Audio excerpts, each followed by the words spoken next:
Welcome to the first edition of Mintcast, the official podcast of Mint Press News, a news service dedicated to watchdog journalism that holds the powerful to account and goes behind the headlines to bring you the real stories the corporate media doesn't want you to see. My name's MacLeod. And I'm Whitney Webb, and together we are going to not only discuss and analyze the big stories that the government and corporations want swept under the rug, but also revisit past events that have shaped our world but that the media has helped to hide for decades. Let's get straight into some of Mint Press's top stories from the past week.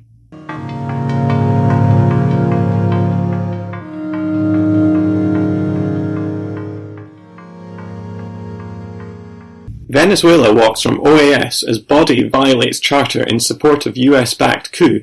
In a bid to prop up its wilting coup attempt, the US-dominated Organization of American States has chosen to recognize the US-backed and self-appointed president of Venezuela, Juan Guaido's representative to the OAS. Venezuela had formally decided to leave the organization in April 2017 and is slated to leave for good this month, claiming it was an empty shell that has violated its own rules.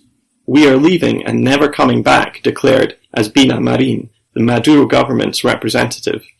The last measure by the OAS is, in Mint Press contributor Anya Parampil's estimation, a last-minute attempt to kick Venezuela's elected government one last time before it heads out the door. The OAS decision was highly controversial in Latin America, with Mexican Ambassador Jorge Lomonaco warning that it set a dangerous precedent, while Bolivian President Evo Morales denounced the OAS as the American Ministry of Colonies. This idea was not helped by US Representative John Bolton invoking the 200-year-old Monroe Doctrine, which states that the US can intervene in any country in the Western Hemisphere, its backyard. This announcement, as Mint Press News reported this week, was described by Russian Foreign Minister Sergei Lavrov as an insult to the people of Latin America and is sure to increase tensions between the two nuclear powers. You know, I really found Bolton's invocation of the Monroe Doctrine really troubling, but, not surprising given that he has also recently called the Western Hemisphere, quote, our hemisphere, meaning the U.S.'s exclusive hemisphere. But Bolton's mindset is really not uncommon at all in the Washington establishment today, just as it was 200 years ago when the Monroe Doctrine was formed.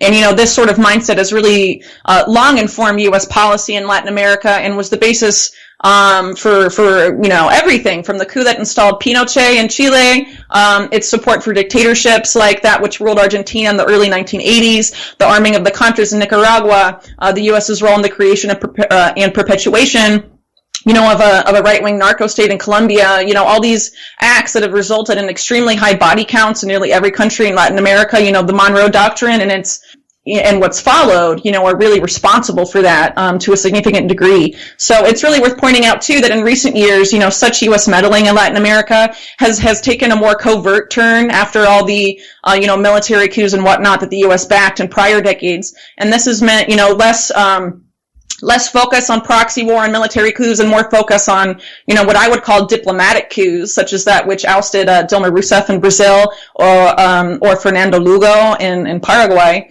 And, these covert coups have really been aided by the OAS, which has been used consistently to give sort of this sheen of legitimacy to governments removed from power with the U.S.'s blessing and sort of give these diplomatic coups, legitimacy. So the OAS is as Morales alluded to in what you stated earlier, well known in Latin America to be largely U.S. dominated, and its attempts to legitimize this failing U.S.-backed coup in Venezuela is really just a latest example of how the OAS, works as a collaborator and sort of a cover for U.S. meddling in Latin American countries. Yeah, sure. I mean, if I were writing a book, I'd probably title this chapter "The Empire Strikes Back" in terms of Latin America. So, for 10 years we saw in the early 2000s this growth of the left, of this anti-imperialist left with Hugo Chavez in Venezuela, Evo Morales in Bolivia, Rafael Correa in Ecuador, the PT in Brazil, all sorts of governments coming to power. But over the last few years, we've really seen the US kick it into overdrive in terms of pushing these soft coups. In fact, when they were trying to justify the congressional budget for the OAS to Washington, they actually said in the document that the OAS is a crucial provides a crucial role in countering nationalist states like Venezuela. But it seems that the coup is really failing. I mean, Juan Guaido promised Mike Pence, we know from an Argentinian document published by an Argentinian newspaper, that he said that there would be 50% of the military would immediately rebel. But even if we're being very charitable, it seems that only about 0.1% has. And Guaido was recently ejected from a working class area in Caracas by a mob who were kicking his motorcade out, and they had to... Yeah, they were really angry, huh? Yeah, they had to beat a very quick retreat, didn't they? Yeah, I think that's really telling of how little support, Juan Guaido has in Venezuela. I mean, as was known at the time when he, initiated his parallel presidency, over 80% of Venezuelans had never even heard of the guy. And obviously they've heard of him now, but I really don't think most people in Venezuela would have a good opinion of him. And obviously, as we've seen from those videos of him trying to go into, working class neighborhoods, leaving, the bubble of really wealthy, upper class and elitist, Caracas neighborhoods where a lot of the opposition that he's a part of, Yassin really shows, that he doesn't have the support of the people, and he also doesn't really have, much support in other ways too, just like as you mentioned with the military. I mean, he just really doesn't have that kind of support, and what we've seen in recent days is that Juan Guaido is really turning to, authoring editorials in Bloomberg and places like that, trying to convince the international community, to back his presidency that has no power and really no legitimacy besides what the U.S. is attempting to give it, in terms of, U.S.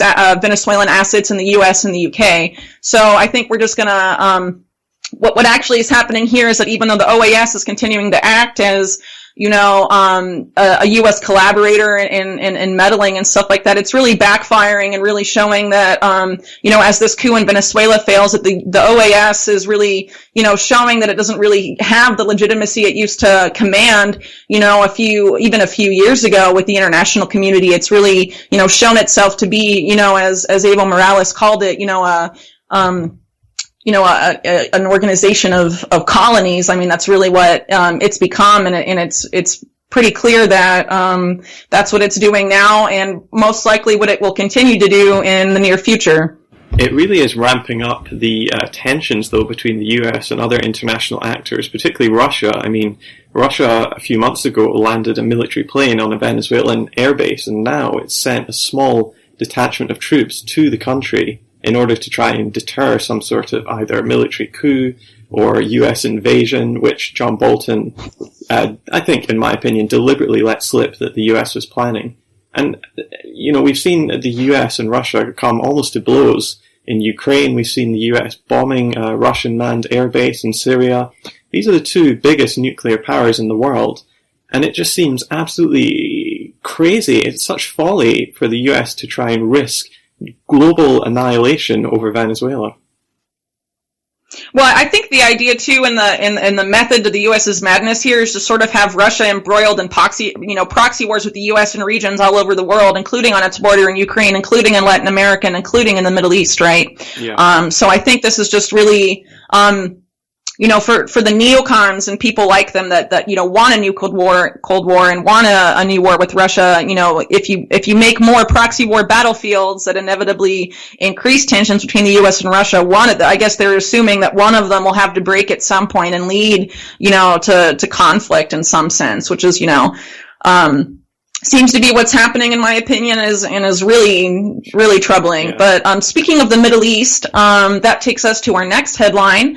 Going back to Israel, Israel had elections last week, and a few stories were online at MetPrince about that. One of them, titled "Well-Known Zionist Settler Activist Sees More Land Grabs and a Greater Israel as a Given."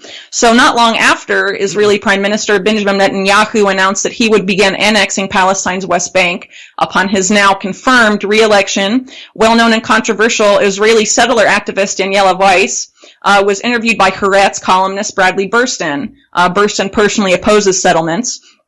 Weiss told Burston that the annexation of not just the West Bank, but southern Lebanon, as well as parts of Syria, Iraq, and Iran, were in Israel's future.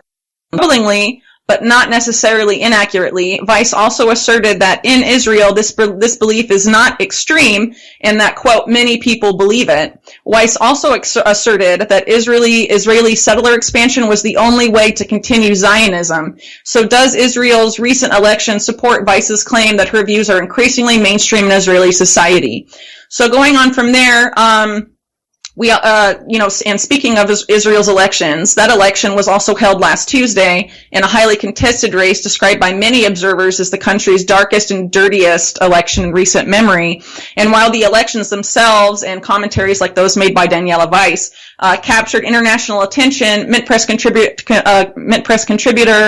Miko Peled pointed out the disturbing coincidence that the date of Israel's elections also coincided with the 71st anniversary of the Deir Yassin massacre, which took place on April 9th of 1948. And that massacre, which is, in my opinion, one of the most infamous that occurred during Israel's so-called War of Independence, saw Palestinian men, women, and children, including 30 babies, killed, many of them in their homes or on the street by the Irgun, which is a Zionist paramilitary force. Most of the dead they burned on the street.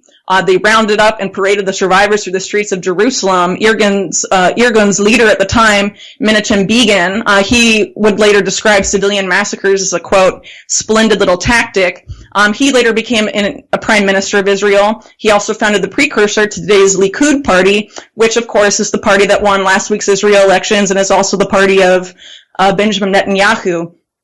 After the Deir Yassin massacre, Irgun members who had recorded the screams of those who had been slaughtered that day drove around to other Palestinian towns and villages. They blasted the recordings from speakers attached to the roof of their cars in an act of intimidation that helped lead to thousands upon thousands of Palestinians voluntarily fleeing their homes and country, a fear of their town being the next Deir Yassin.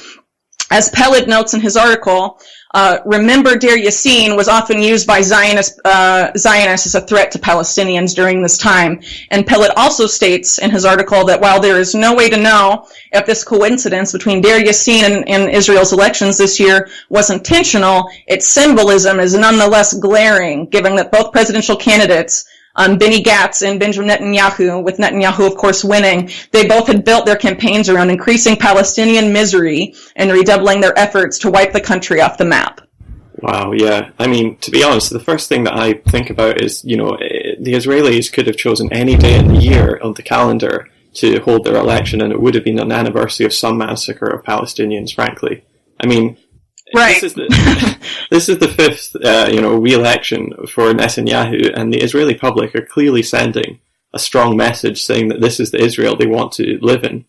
But, none of the major candidates were really opposing Netanyahu's on the settlements for sure. I mean, Benny Gantz was just as pro-settlement as Netanyahu. And the traditional leftist parties were really smashed at the elections. I mean, Labour got... Some of them didn't even run, I think. I think one of the most left candidates just chose not to even run because her polling numbers were so low that she didn't even see a point in it, which is, really telling. The Arab parties did really badly as well, but it should be said that they're blocked from ever, being members of the government. They can only be in the opposition.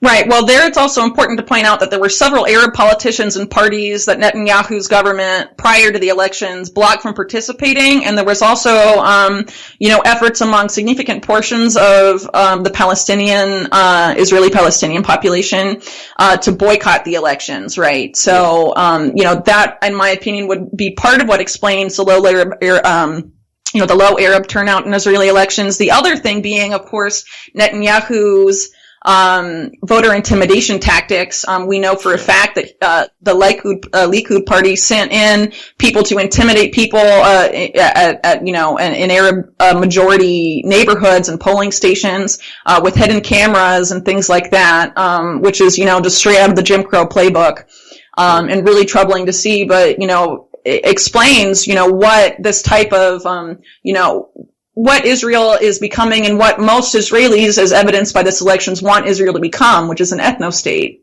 Sure. Boy, that's a very, downer to go out on, but I think we should move on to the next story, right? Sure. Okay. After Assange's arrest, Ecuador's creep towards authoritarianism becomes a sprint.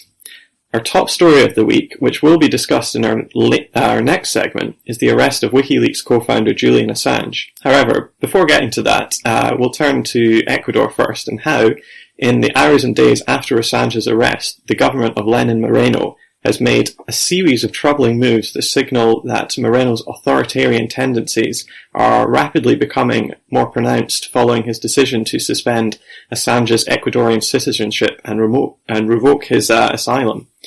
Just hours after Assange was arrested in Ecuador's embassy, Ecuadorian authorities detained Ola Bini, a Swedish software programmer and a privacy advocate who had been living in Ecuador for around 5 years. The government had falsely charged that Bini is an employee of WikiLeaks, which he is not, though he is a personal friend of Julian Assange, which appears to explain why he was targeted. Bini was sentenced to 90 days of pre-trial detention at a hearing held close to midnight on a Thursday for allegedly being involved in an effort to blackmail Moreno's government. The only evidence Moreno's government has provided of such a presence is electronic devices in Bini's residence, which any software developer would obviously have in their home. And the fact that Bini has travelled abroad several times over the past few years shouldn't arouse suspicion. Bini has last since been labelled a political prisoner by both lawyers in Ecuador and abroad. After Bini's arrest, Ecuador detained 2 protesters on Friday and sentenced them to 50 hours of community service and to publicly issue an apology to Moreno for protesting against his government. Later, the 2 protesters told a journalist that Moreno's Ecuador had become a dictatorship and that freedom of speech no longer existed in the country. That same day, Ecuadorian lawyer Viviana Paredes announced that she had been tipped off that Moreno's government was seeking to investigate her for her appearance on his 2012 panel alongside Assange's mother, Christine, where she argued in favour of granting the journalist asylum. Paredes has claimed that the investigation is politically motivated and meant to intimidate her. Then, over the weekend, we saw several high-profile Correístas, or allies of former Ecuadorian President Rafael Correa, were threatened in Ecuador, including a congresswoman and former foreign minister and former defense minister Ricardo Patiño. Patiño uploaded a video to Twitter on Saturday of him and his wife being pursued in an act of intimidation by a government vehicle lacking a license plate. Just days before, Patiño had stated on Ecuadorian radio that Moreno's decision to revoke Assange's asylum was done in exchange for the IMF loan deal that Ecuador finalized this month. Patiño was also recently accused without evidence by Moreno's government of conspiring against the current president. And not only that, but former Ecuadorian President Rafael Correa has been targeted as Facebook deleted his page, which had over 1.5 million likes.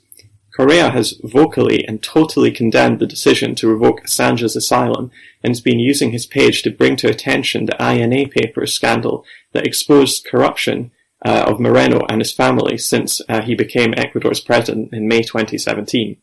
Right. So what's going on in Ecuador right now, in the days and since Assange, Assange was arrested in London in the Ecuadorian embassy, is a continuation and a speeding up of trends that we've seen since Moreno's first year in office. Really, let's point out, for example, that not long into his presidency, Moreno oversaw the imprisonment of the man who was actually his vice president at the time and had been vice president under Rafael Correa in his last term as well, Jorge Glass. Jorge Glass was put in prison for alleged involvement in a corruption scandal with a Brazilian company, and actually Moreno at the time had used Glass's imprisonment and the charges against him to sort of build himself up as this, supposed anti-corruption crusader, which of course is an image that has really been severely undercut following the revelations of this INA paper scandal, this corruption scandal about his personal finances.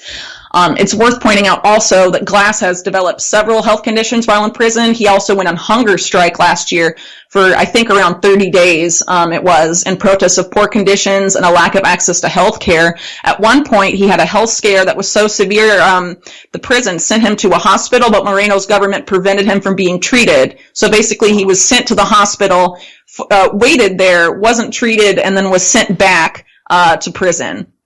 And so Glass and his family have maintained from the very beginning the charges against Glass are political in nature, and that his continued poor treatment in prison is a form of, quote, political revenge. And also, let's keep in mind, too, that as Glass has been imprisoned, Glass is serving a 6-year sentence, by the way, there have been efforts by Moreno's government also to seek the imprisonment of Rafael Correa. Early on in Moreno's administration, he oversaw the passage of a law that would have prevented Correa from running for re-election again in the future, which Correa had stated that he had planned to do at some point. But beyond that, Moreno also oversaw an Ecuadorian judge who issued a warrant for Correa's arrest, I believe it was last year, in an effort to have Correa extradited from Belgium, where Correa is currently living, sent back to Ecuador and have him be put in preventative detention in prison for his alleged involvement in a 2012 kidnapping plot. But there was no evidence provided of Correa's involvement of this, which obviously Correa himself pointed out. That is, largely explains why the effort to extradite him from Belgium was unsuccessful, and Correa is still living in Belgium, but obviously because of that persecution, unable to return to Ecuador, which has led a lot of people to speculate that sort of warrant, in addition to the law that Moreno had overseen earlier, was meant at preventing any sort of political comeback for Correa and for his political movement as well. So I think what we're seeing now, especially with Correa's allies that are still in Ecuador being prosecuted, especially after what's going on with Assange, is that we're seeing these tendencies that have sort of been there for a while in the Moreno administration. They're really picking up speed, and they're becoming more dangerous and more overt. And I think, I would personally say that the main motive of this is distracting from, this corruption scandal, which really harms the public image that Moreno was trying to build of himself as being like a nonpartisan anti-corruption crusader, and is also aimed at silencing dissent as Moreno starts to move Ecuador back to close relationships with the United States.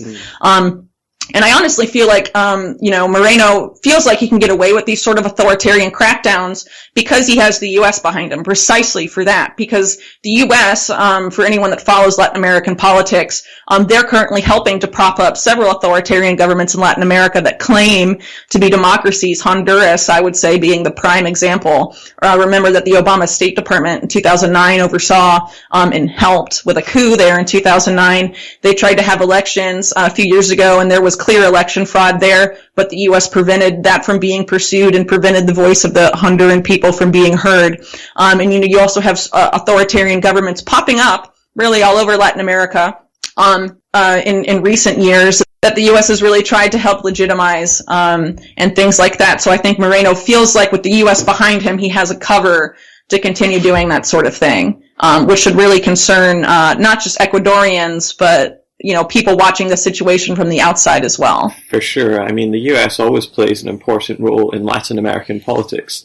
There was actually a survey done about 15 years ago of Latin American heads of state, and they just asked them a few questions. One of them was, the US ambassador has more power than I do. And a majority of the Latin American heads of state actually said, yes, I agree with that, which is amazing. But that's so insane, but not surprising, like you said. What's kind of ironic is Moreno always positioned himself as a disciple of Rafael Correa when he was trying to get elected in 2017. It's worth going back to the reasons for that, because Ecuador had about 20 years before Correa came into power in 2007 of just government after government collapsing after a few months, maybe a year. And in 2007, Correa gets elected mostly because of his work as Minister of Finance under the previous administration, where he'd successfully lobbied Congress to try to spend a lot more on healthcare. And he brings an incredible wave of stability over the country. He rules for 10 years, GDP goes up, loads of social indicators do really well under the Correa administration. And despite this, the media constantly attacked him as an authoritarian, a dictator. This is both international and domestic. But Correa right, really that's absolutely... Oh, sorry. Yeah, keep going. Sorry, I didn't mean to interrupt you. Well, I was just going to say that of the, the corporate media in any Latin American country is almost always dominated by, forces that are aligned with the United States, or the right wing that is aligned with the United States in those particular countries. It's worth pointing out too that in Latin American politics, generally speaking, of course, On the right-wing side of things, it's very hard to find an anti-imperialist or nationalist right-wing political party. Almost all right-wing political parties, in Chile where I live and also in other countries, tout, close ties with the U.S. as part of their thing. So, these corporate media, and this is also seen in Venezuela as well, they're often, aligned with, U.S. interests and corporate interests. That are, American corporate interests and corporate interests within that country itself. And they often, will attack anyone that threatens those interests. In the case of, Correa, he kicked out, the U.S. military from Ecuador, which I believe at the time was the U.S.'s only military base in South America. Obviously a huge blow to, U.S. plans. And their capabilities in the region. So obviously Correa didn't make any friends that way. He also took, Ecuador's economy, much closer to the Chinese, a major rival, of the U.S., and things like that. So obviously, if you want to gauge what's happening, in any Latin American country, it's really hard to depend on the media, because they're so aligned with one side. Yeah, absolutely. And it's very difficult to understand the intricacies of Julian Assange's case if you're not really up on what's going on inside Ecuador. Actually, talking about Julian Assange, that brings us to this week's top story.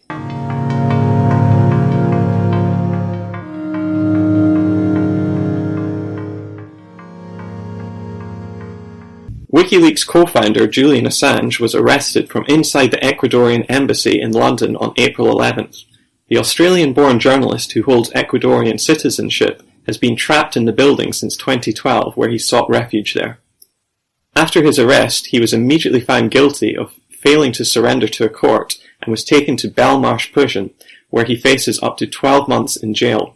However, a potentially and widely speculated upon extradition to the United States looms, something Assange himself predicted would occur if he was ever taken from the embassy. His lawyer, Jennifer Robinson, visited him in his police cell where she claimed he simply said, "I told you so." Assange and WikiLeaks came to international prominence after it published the Iraq war logs, confidential US files revealing US war crimes in the Middle East. They were leaked by Chelsea Manning, who was recently sent back to prison for refusing to testify against Assange. His treatment has been condemned by international groups including the ACLU and the United Nations. What happened last Thursday with Assange, I feel really strongly that this should be a wake-up call to concerned citizens everywhere. But it is also a really good opportunity, in my opinion, for distinguishing between journalists and media organizations that actually support a free press and those that do not. So organizations, for example, that are claiming that, things like Assange is not a journalist, WikiLeaks is not a journalistic organization, are saying, in my opinion, a lot more about themselves than they're saying about Assange. And this is really the only silver lining here, is that these outlets and journalists who are attacking Assange are really showing us who they really work for. And I would argue it's not the public. On the other hand, and I did an opinion piece about Assange's arrest for Mint Press. I wrote about how his arrest really marks a real turning point, particularly for those of us, regardless of whether you're on the left or right, that oppose empire. A turning point that will definitely sooner rather than later determine what happens to other journalists. But it's important to point out that this isn't just about journalists either. This is really on a larger scale, about authoritarianism and the end of the illusion that international law carries any real weight in terms of what the U.S. or its allies do. So if the U.S. succeeds in extraditing a non-U.S. citizen for exposing its war crimes, the U.S. government will continue, I really feel, to act with impunity. And we've also seen this too with the U.S.'s recent moves against the International Criminal Court.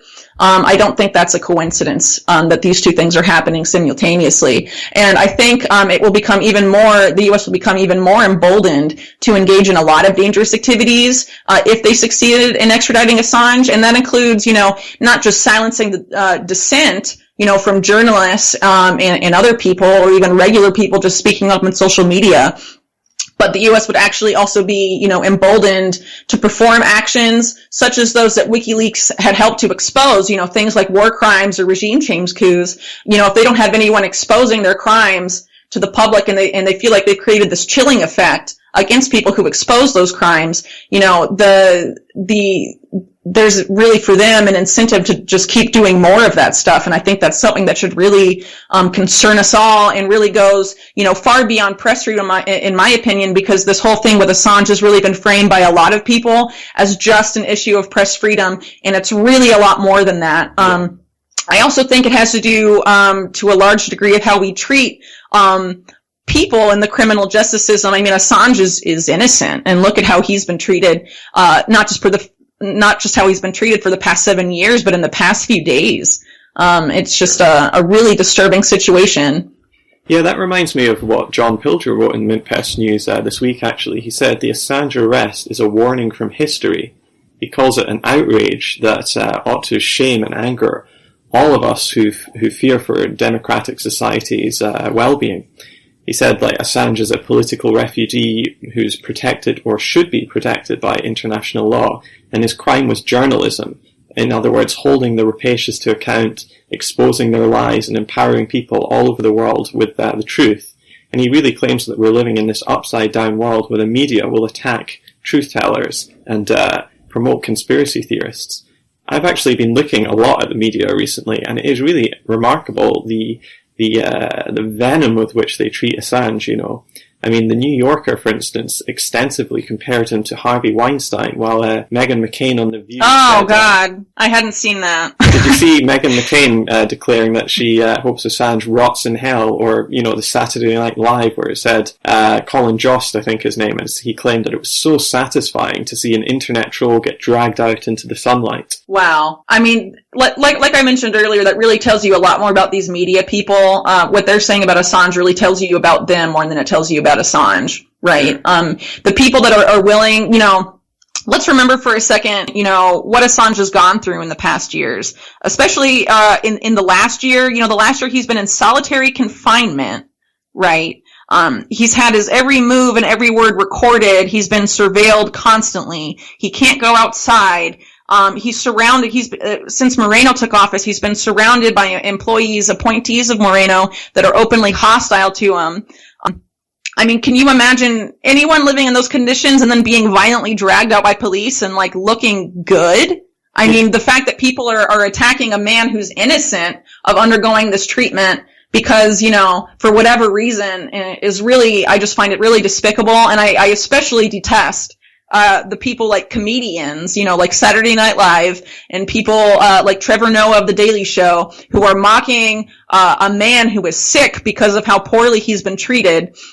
If anyone knows anything, if we know anything about solitary confinement, we know that it takes a great physical and mental toll on a person. So, someone who's innocent that's been forced to undergo that treatment and is then mocked by so-called, primetime comedians, I just find it I find it despicable, and I find it very telling about, so-called U.S. pop culture and the sort of values it's trying to promote. I did an op-ed. Oh, sorry. Yeah, I mean, I don't really look good after a hangover, so I don't know how I'd look after a few years in right. I'd like to see how Meghan McCain looks like if she's trapped in a room for even 2 days. It's just really, I get really angry about it. But it's really part of what I would say is a trend in cultural engineering in the past few years. I wrote about this in an op-ed for the anniversary of the Iraq War, which wasn't that long ago,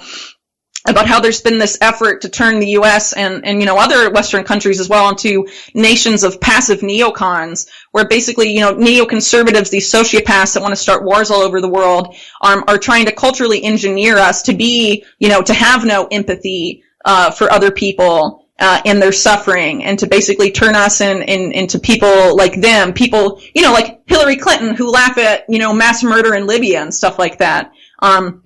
This sort of, cultural engineering we're seeing on these primetime, TV shows in the U.S. of trying to get people to mock, a man who's innocent and has been so poorly treated is just really proves that, there's these efforts, to culturally engineer, American and more broadly speaking, Western society, turn us into a bunch of passive neocons that support their wars and support, attacks on people who we should really be in solidarity with. Yeah, I mean, Suzanne Moore, who was writing in the New Statesman, which is about as far left in the UK as corporate media gets, it's to the left of The Guardian usually, called him a demented gnome. And there's been so much talk about, or discussion about, is Assange a journalist? And I think there's a fair amount to say about that. He's not obviously publishing things in a traditional way, and there are differences between what he does and what we'd say a capital J journalist does. But I think the key thing is that the corporate media has resoundingly responded to that question with a big fat no, he's not a journalist. CNN described him as an activist rather than a journalist, as did the Washington Post or Fox News or you can choose whatever. I mean, the National Review, for instance, called him a petty, biased, hostile foreign actor. And I think the point is that they want to separate what Assange does from journalism, so they can say that there is no precedent set, or there's no, First Amendment issue here. I mean, let alone the fact that he's an Australian/Ecuadorian living in an embassy in London, and yet seems to be able to be hauled out of the embassy and taken to the US. That is all like cast aside by the fact that he is not a journalist, apparently. I find what you just brought up, really telling about how a lot of people in corporate media really want to think that, their definition of journalism, it just shows it's really elitist. Like, you have to have gone to these types of journalism schools and university, and you have to have written for specific outlets that we approve of, and you have to do this and that to conform to our definition of a journalist, to be in our club where, people like us and the New York Times recognize you as a journalist with a capital J and all this stuff, right? Let's also keep in mind that a lot of these same outlets attacking Assange used to praise him, especially when WikiLeaks first started. So, I mean, the sort of, turnabout, that this 180 that they've taken, just really shows how fickle these people are, and how much, how elitist they are, and how willing they are to throw someone under the bus if it furthers their own careers. Yeah, it kind of reminds me how Gary Webb in the 80s was smeared by the entire US establishment media, frankly. Well, I'm glad you brought that up, because that will take us into our next segment titled The Flashback Files, where we will be comparing the Assange smear campaign to what happened to Gary Webb in the late 90s.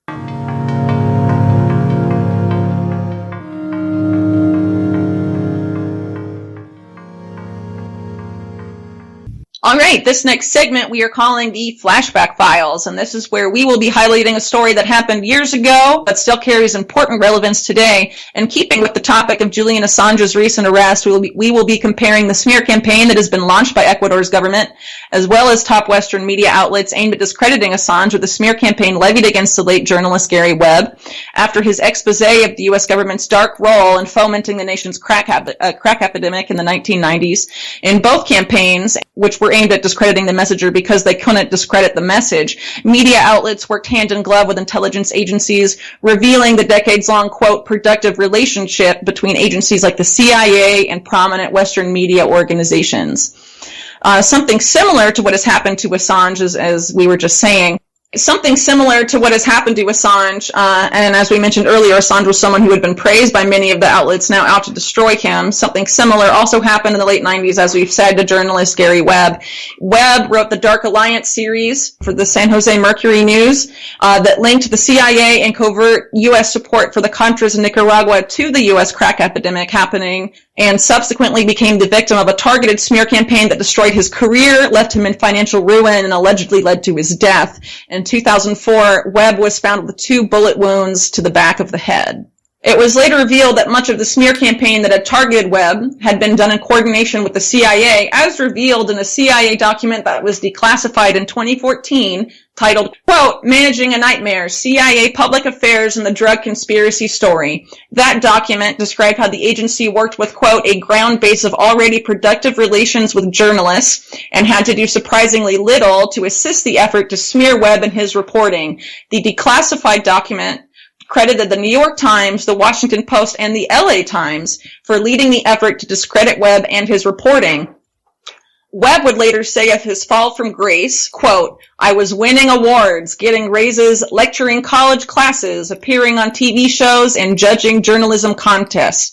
And then I wrote some stories that made me realize how sadly misplaced my bliss had been. The reason I'd enjoyed such smooth sailing for so long hadn't been, as I'd assumed, because I was careful and diligent and good at my job. The truth was that in all those years, I hadn't written anything important enough to suppress," end quote. Now, years after the effort to smear Webb, we have seen a similar yet different effort to smear Assange. In contrast to what happened to Webb, the smears against Assange have been focused almost exclusively on him as a person, have been increasingly aimed at dehumanizing him. That's why a lot of the defense of Assange recently from certain people have begun with phrases like, "You don't have to like Assange as a person to disagree with what's happening to him." But, I personally feel like a lot of those, quote, defenses legitimize a lot of these efforts to dehumanize a man who we know for years has been deliberately targeted by the world's most powerful governments. But in Webb's case, a lot of the smears were aimed more at discrediting his now vindicated findings and his credibility as a reporter, which worked for a time. But since Webb's work and the rise of online journalism and coupled with a decreased trust in mainstream media outlets, the smear tactics have, shifted towards dehumanization. And we see this in Assange's case, a man who committed no crime has been in solitary confinement for a year before then housed in a tiny room in the Ecuadorian embassy. A lot of the smear campaign focus on Assange now after his arrest, as we mentioned in the past segment, have focused on mocking his appearance and his physical condition, which is just really detestable when you consider how much this man has suffered. Show me anyone who has been in solitary confinement for a year with their every move and every word surveilled and recorded that looks camera ready when they are being manhandled and dragged out of a building by British police. Yeah, sure. Why I thought this was so applicable today is that, I'm obviously not old enough to remember Gary Webb and the Contra CIA drug running scandal as it happened, but we do know that there has been a great deal of convergence between intelligence and mainstream media. So, for instance, Oliver Boyd Barrett, an academic at Bowling Green State University, wrote a really great piece talking about the CIA infiltration into the media. For instance, Carl Bernstein of the Watergate scandal in 1977 revealed that over 400 US journalists for over 25 years had been employed by the CIA, and that nearly every major news organization had been penetrated, and that was usually with the cooperation of the top management. And it's not really clear if this still goes on, but certainly following the mid-70s, there were many propaganda functions that were transferred from the CIA to more privately funded NGOs through conduits such as the Ford Foundation or, that Atlantic Council or the National Endowment for Democracy. And certainly in their book Manufacturing Consent, Herman and Chomsky talk about just the enormous public relations effort that every branch of the military has, including thousands of people on the payroll who are there to try and promote the military's image. The BBC, for instance, in the UK, has worked closely with MI5, and MI5 actually, until at least 1989, we don't know if they still do it, but until at least 1989 vetted every BBC employee before they were hired for any sort of important job. And this is going on almost to this day in terms of the convergence between the government and the media. So we see that today in the UK with the incredibly important story, in my opinion, of the Integrity Initiative, which is this secretive government-sponsored, apparently very small, if you read the reports, organization whose stated goal is to try to defend democracy against disinformation, specifically from Russia. But in reality, what they're doing is, one, attacking Russia and arguing for a more bellicose foreign policy, and two, trying to undermine any leftist threats to the government. So we are in a situation where the government is actually paying the secret services to try to undermine Jeremy Corbyn in this country by providing propaganda against him. And the Integrity Initiative have these things called clusters, which include many of the most famous journalists for the most established outlets like the Times and the Daily Telegraph, who are working closely with the secret services to push a certain narrative. And we saw that in Spain, which is even more worrying because the Integrity Initiative works in at least 13 countries, one of which is Spain, and we saw the II not wanting Colonel Pedro Baños to become a defense minister in Spain. And so they went into overdrive and really manufactured a propaganda blitz, not only in the UK but also in Spain. And that blitz was large enough and rowdy enough to block Baños's promotion to that point. Baños, by the way, had been saying, he was basically a dove in terms of Russia. He was saying we need to have more dialogue rather than increase warlike actions. And for that was just absolutely abhorrent to the initiative, who really went after him.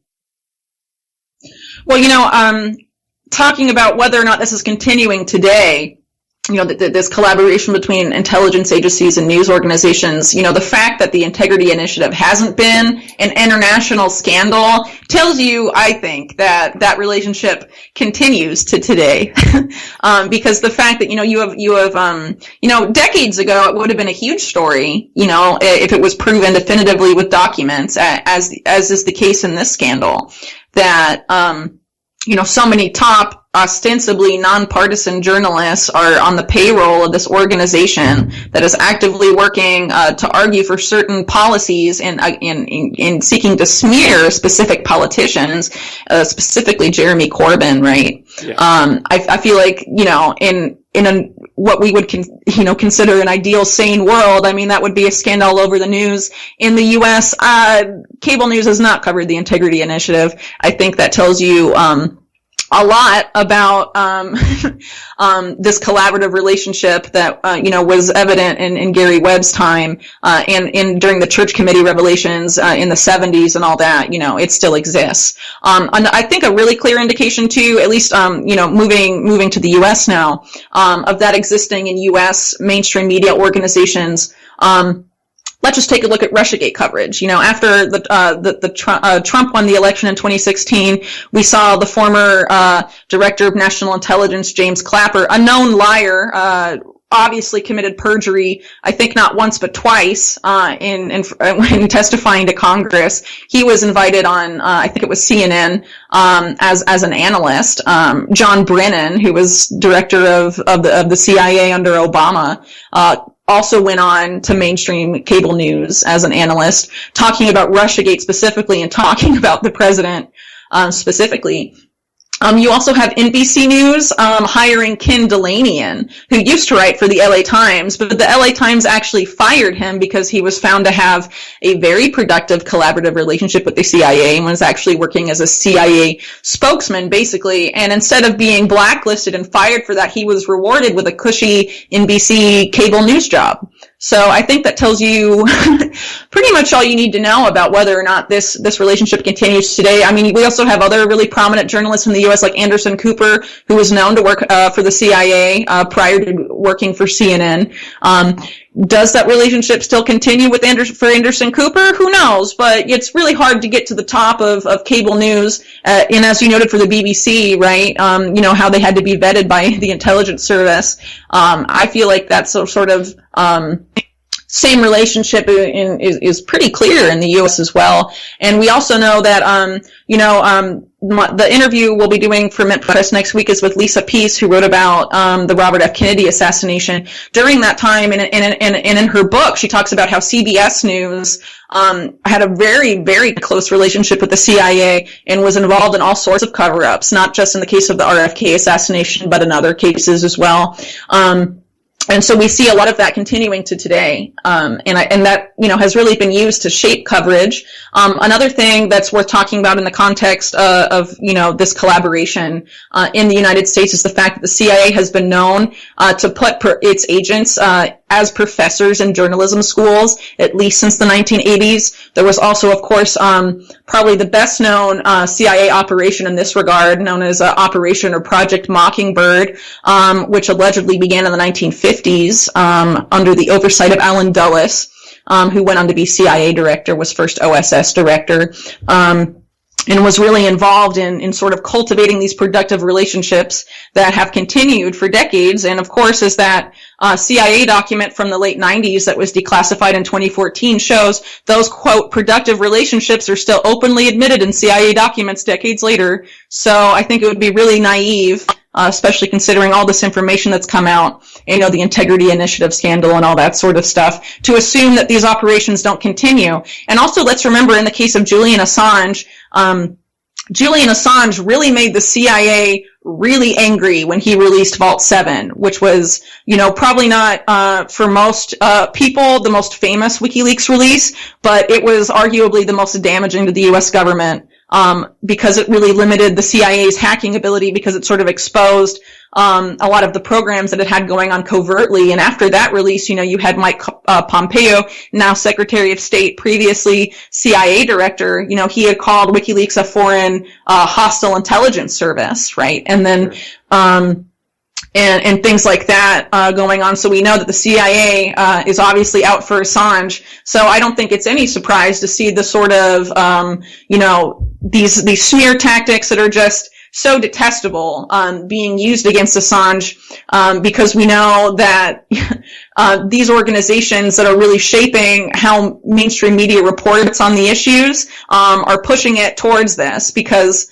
honestly, there's a reason that trust in the mainstream media is so low, and people want truth now more than ever. And the fact that these organizations are veering so far away from that and doing things that are just, really, and focusing on things that are just, oftentimes really absurd, like Assange's hygiene and all this stuff. Yeah. I think that really tells you who is shaping the narrative here.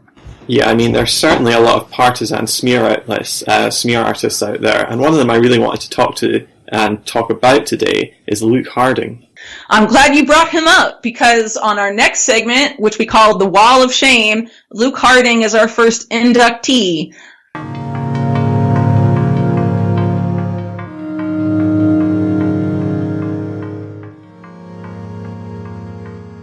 So now we're going to introduce the Wall of Shame, where each week we're going to take someone from the world of politics or media and expose them as the deplorable they are.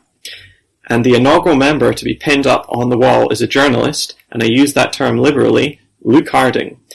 Harding is the English journalist who has been in the news lately, or at least his work has.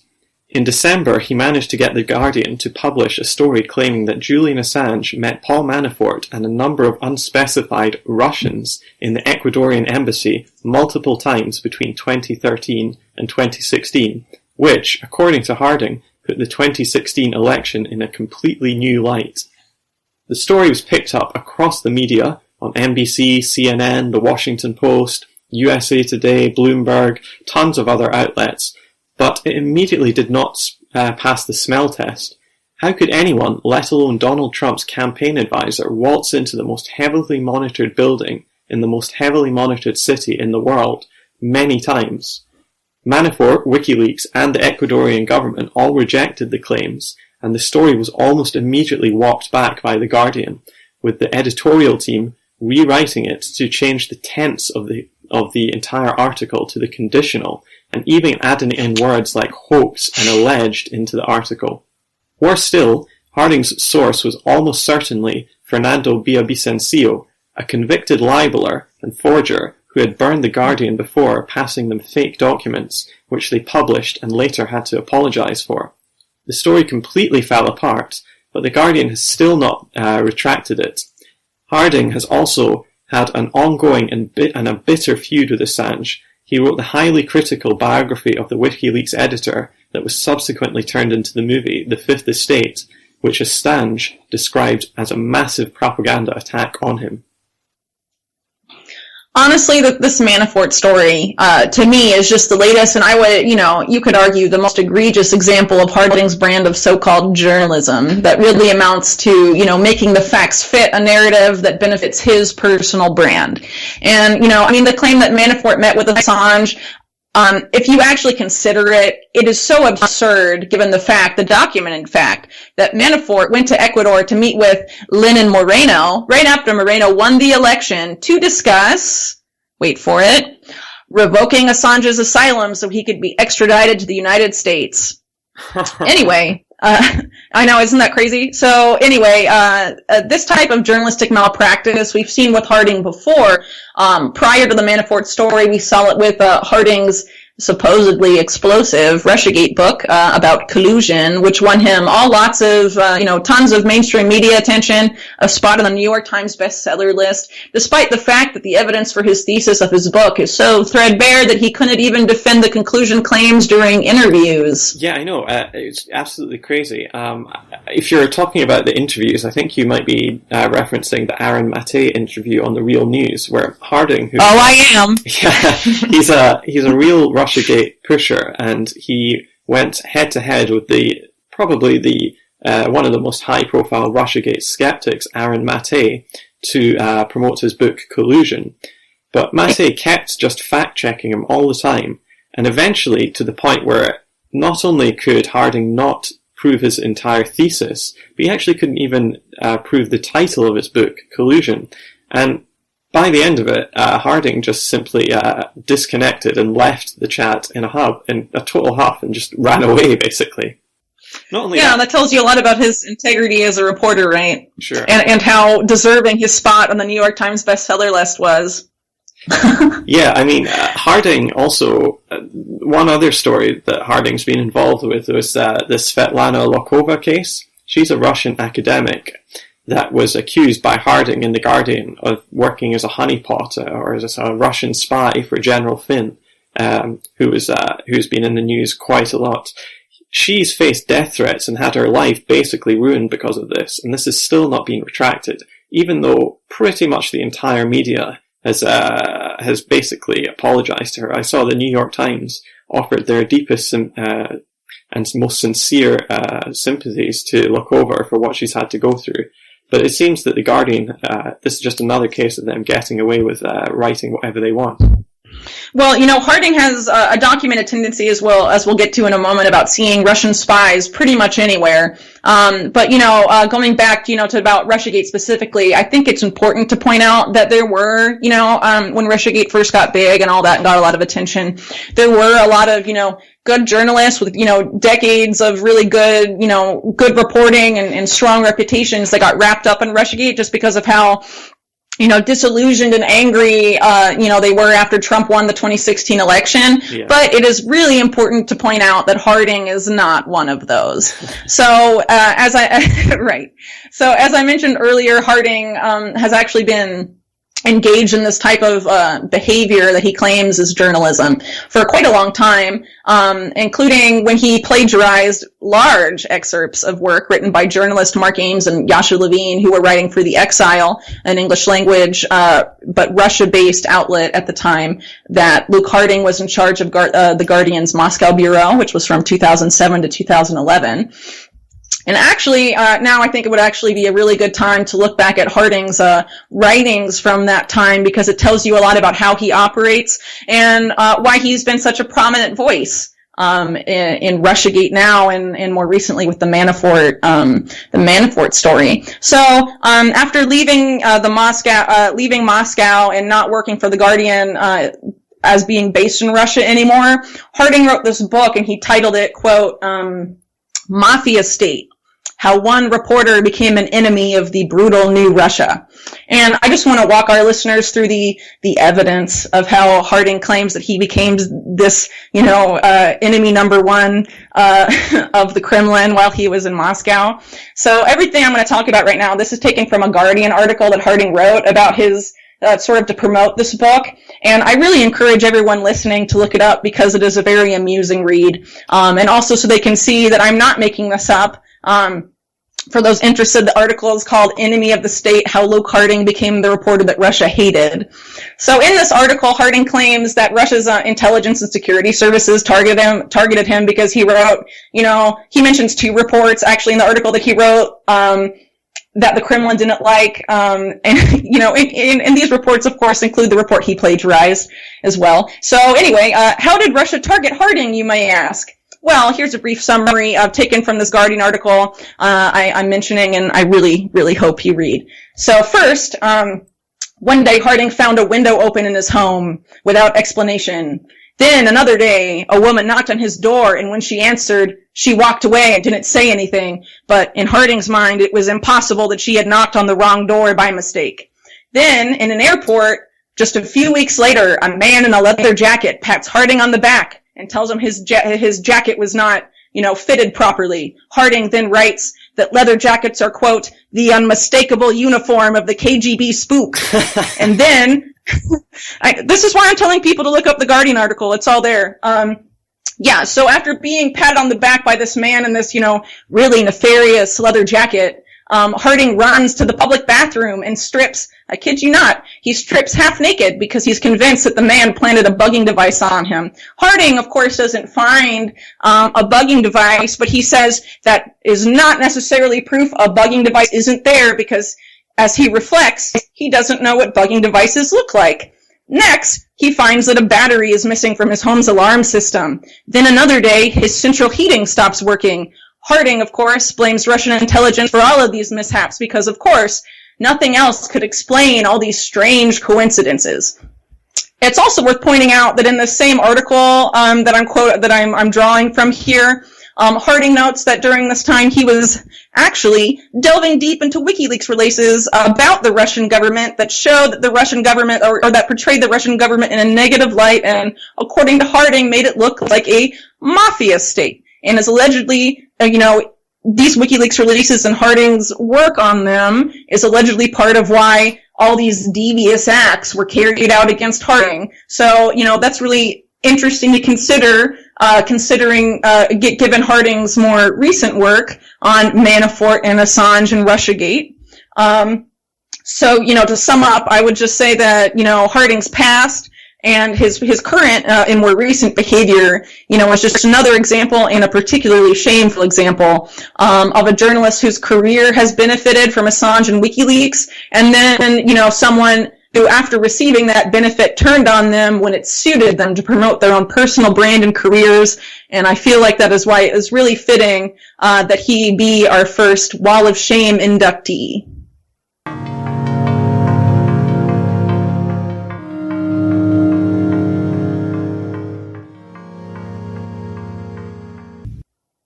Thank you for listening to the very first edition of Mintcast, the new podcast from Mint Press News.